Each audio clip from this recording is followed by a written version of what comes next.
Today we talk about my picks for Wrestlemania, who should jump from TNA to the WWE, and also Fandango. Stick around.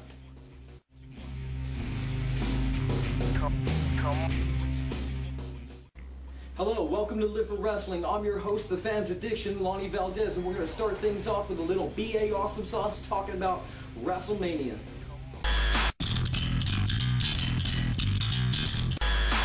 This year's Wrestlemania is shaping up to be the biggest Wrestlemania of all time, the biggest event in the history of professional wrestling. And I know we say that every year about Wrestlemania because it's Wrestlemania, but seriously, this card is stacked. You got Triple H versus Brock Lesnar. Brock Lesnar's a successful MMA crossover, bringing that audience with him. You got The Undertaker versus CM Punk, the match that everybody agrees is most likely going to steal this show. Two incredible talents. And then in the main event, you got The Rock versus John Cena. The Rock, the biggest crossover star in the history of professional wrestling, bringing a large audience with him as well. It's going to be an incredible card. And deep down there on the bottom, you got Jack Swagger versus Alberto Del Rio for the World Heavyweight Championship. Now this match, I kind of feel bad for these guys because they have to compete with the rest of the card. However, both of these guys could get it done.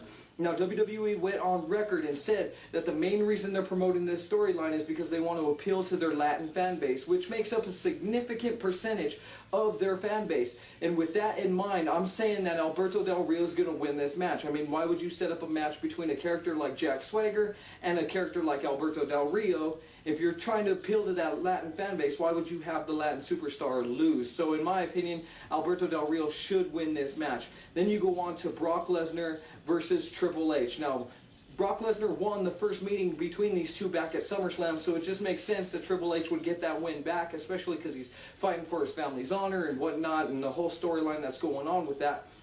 And that's why I figure Triple H is probably going to walk away with this one. Now you got CM Punk versus the Dead Man. There's been a lot of rumors going around saying that the Dead Man actually wants CM Punk to win and end the streak. However, I've also heard that CM Punk doesn't want to be the one to end the streak. He just wants to go in there, have the match of the night, steal the show, and then leave, which I could understand. Nobody wants to break up the Undertaker's streak, and I think Undertaker's the only one who probably might want that to happen, even though I don't believe that's true either. So I'm going to go ahead and say that the Undertaker is going to win at WrestleMania. I know, big shock. Who saw that one coming, right? And in the main event, you got The Rock versus John Cena. Probably the most predictable match on the card, simply because John Cena lost last year. He's fighting for redemption, so John Cena is going to be walking away with this one.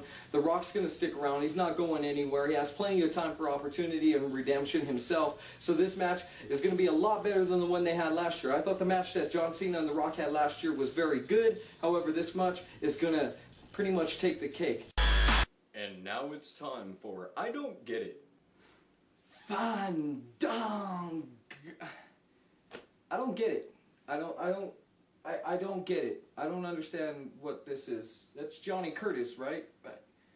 He's a dancer? I don't get it. Fandango is like the site where they sell movie tickets, right? And you pay an extra $1, you get your tickets faster? And that was I Don't Get It.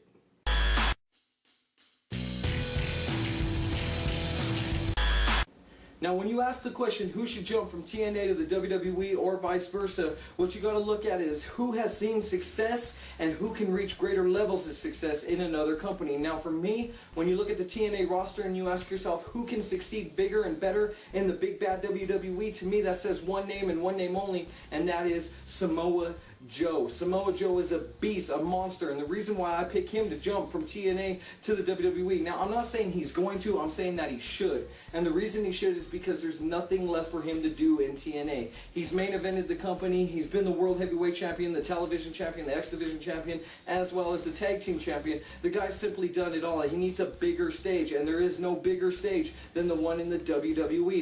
Now, when you look at the WWE's roster with guys coming up through the ranks like Al Generico, Chris Hero, and the established stars that they've already got in the WWE with Dolph Ziggler, with Cody Rhodes, with Bryan Danielson, with all the ROH alumni, including CM Punk, it seems like a natural progression for the man known as the Submission Machine to go to the WWE and apply his craft there. There's so many top-level talents in the WWE that would complement Samoa Joe so well. It just makes sense. Out of everybody on the TNA roster, the one that seems the most likely to succeed in the WWE, Samoa Joe.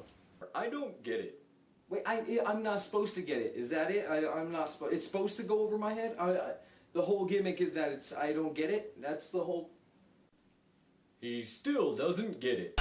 Well, that's our show. This is the first week for Live for Wrestling. We'd like to thank you all for tuning in. Please like and share us. We're trying to get that following. We're trying to get that fan base. We appreciate you tuning in, and we'll see you next time. Come